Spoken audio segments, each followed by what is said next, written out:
Today I'm going to install the Ring Battery Doorbell Plus using the wired installation method. Once I have the Ring doorbell out of the box, I'm going to open the battery cover by lifting up from the bottom. Then I can remove the battery by pressing on the metal release tab. I'm doing this because I want to start charging my battery before going outside to install my doorbell. And you can tell it's fully charged when you only see a single green light on the battery. For the next step, I'm going to turn off power to my existing doorbell.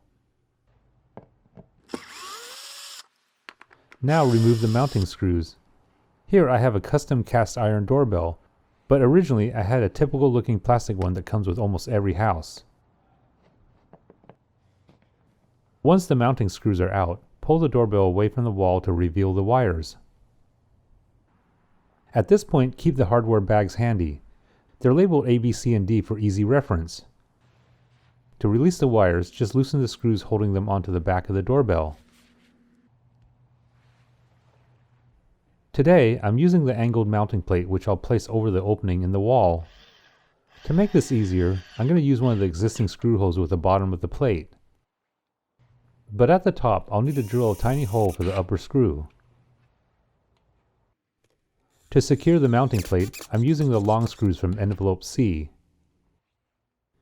Now that the plate is on the wall, I need to loosen the two screws on the back of the doorbell. At this point, just simply connect the wires coming out of the wall.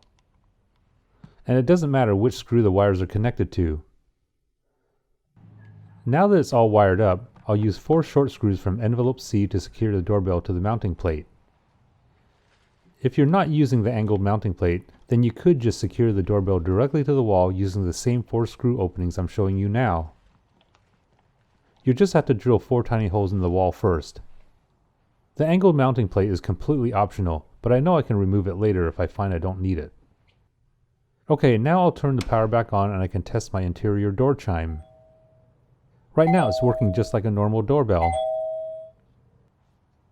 At this point, it's time to reinsert the fully charged battery. In a few seconds, the lights around the button will start flashing.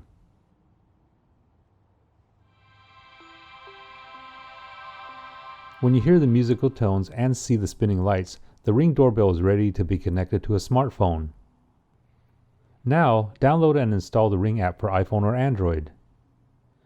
When the app is first launched, you'll need to create an account if you don't already have one. To start, it asks for my personal information, email address, and a password. To connect the doorbell, first tap the plus button in the app.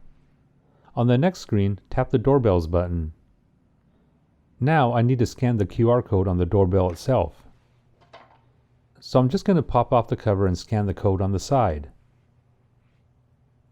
When it's done, I can give the doorbell a name. Then I'll skip past these informational screens until I get to the Wi-Fi settings. Here, I'll select my network and enter the Wi-Fi password. The app will then take me step by step through the rest of the setup process. The Ring doorbell may even update the firmware if needed, which could take some time. But once it's done, I can use my Ring app to fully access doorbell features. And since I'm new to Ring, I have a 30-day trial to their subscription service. Right now, I can view and save recordings as well as receive notifications. But once my trial is up, I think all those features will go away, and the Ring doorbell will only function as a regular doorbell. I might still be able to get a live view without a subscription, but I won't know until my trial expires. And that's how you install and set up a Ring doorbell. If this video was helpful, please give me a thumbs up and hit the subscribe button to stay up to date on all my weekly videos.